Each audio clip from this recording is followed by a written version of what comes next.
Welcome to Mouse in the Morning, the best place to start your day with the happiest place on earth. I'm Andrew. And I'm Patrick, and today we're talking about booty. What? Pirate booty, of course. Let's talk Disney.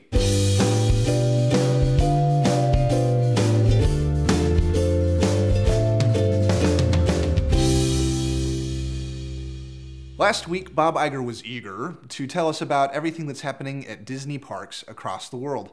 One of the things he talked about was the delay of Star Wars Land. Disney spent a lot of money acquiring Lucasfilm, so it's obviously a valuable property, but as far as putting it into the park and the kind of place that we'll have there, I don't know if it'll get its own space. I don't know if it is that kind of a property. So I don't know, we'll see. I think that's a fair point. Yeah. And that actually brings up another point that Iger talked about last week, which was the delay of Avatar Land.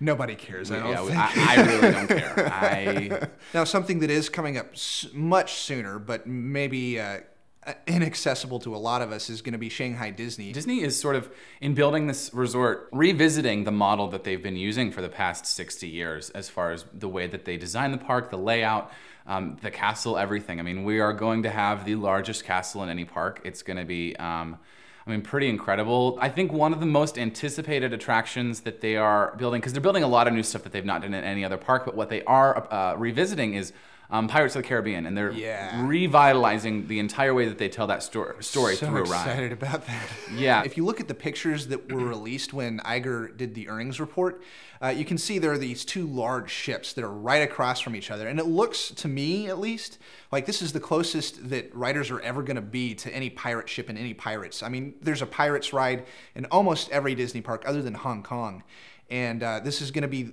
the place where we get to be the closest to the ship. But if you look at the bottom of the photo, I've noticed it looks like what will be the track bed is actually really narrow, and some of the patents that we've got a hold of show some technology that explains that. There's a possibility that the ride will be an Omnimover system. That's not confirmed by Disney, but the Omnimover system, for those of you who are not familiar, is the ride system that the Haunted Mansion uses. It's also Buzz Lightyear uses that. It's a technology that Disney developed, so they may be using that as a boat now. There's this patent that shows the boats entering in one place, and then they've got a scene area marked out that's kind of in a circle, and you see the boats turn and face that in the patent. So we're thinking that that's probably something that they'll be using. So the boats will be intelligent. They'll move on their own, simulate different effects. Something else that I find interesting is the name of the ride. It's Pirates of the Caribbean: Battle for Sunken Treasure.